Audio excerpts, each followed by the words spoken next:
Alors avant de parler d'investissement ou autre, il faut vraiment faire quelque chose, c'est déterminer tes objectifs.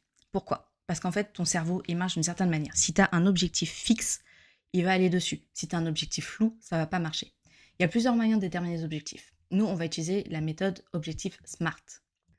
En gros, tu vas faire un objectif où tu vas être très spécifique. Par exemple, tu vas pas dire je veux devenir plus riche. Tu vas dire je veux avoir telle somme sur mon compte, genre 10 000 € sur mon compte d'ici 3 mois pour pouvoir investir dans, je sais pas, l'immobilier, peu importe.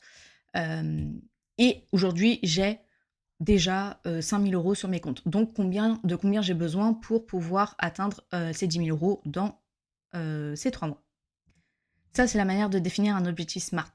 Ce qui fait que tu vas réussir, en fait, à épargner et à mettre de côté pour cet objectif-là. Parce que si tu te dis juste, ouais, je veux devenir riche, bah, au final, tu n'arriveras jamais à épargner et parce que tu n'as pas de motivation, tu n'as pas de but derrière, en fait. Et ton cerveau, il fonctionne pas comme ça. Et l'autre point pour lequel c'est très important de définir les objectifs, c'est que ben, il faut savoir à quoi sert ton épargne. Aujourd'hui, tu as peut-être 20 000 – 30 000 € sur tes comptes, mais à quoi ils servent ces 20 – 30 000 €? En fait, si tu te mets en tête, ok, moi je veux faire tel voyage à telle date, moi je veux faire telle réparation de voiture à telle date, peu importe.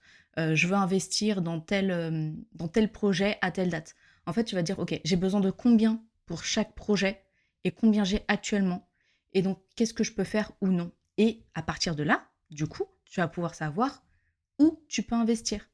Parce qu'au final, les investissements, c'est en fonction de tes objectifs de vie. C'est en fonction du temps, de quand est-ce que tu auras besoin de ton argent. Imaginons que tu aies besoin de faire un voyage dans 3 ans. Bah, si c'est dans 3 ans, tu vas pas l'investir en bourse, ton argent. Tu vas le laisser sur ton livret A. Parce que du coup, là, tu es plus sûr, garanti, tu as une garantie en fait d'avoir ton argent pour ce projet-là. Si c'est investir dans les études de ton enfant dans 10 ans, là oui, tu peux l'investir en bourse, tu peux l'investir ailleurs, parce que du coup, t'as plus long terme et là, tu as beaucoup plus de possibilités. Donc définir ses objectifs, c'est très très important pour savoir quoi faire. Euh, N'hésite pas à t'abonner à mon canal WhatsApp pour avoir beaucoup plus de valeur et être au courant des prochaines vidéos. En, du coup, tu as juste à cliquer sur le premier lien. Salut! Et c'est complètement gratuit, évidemment.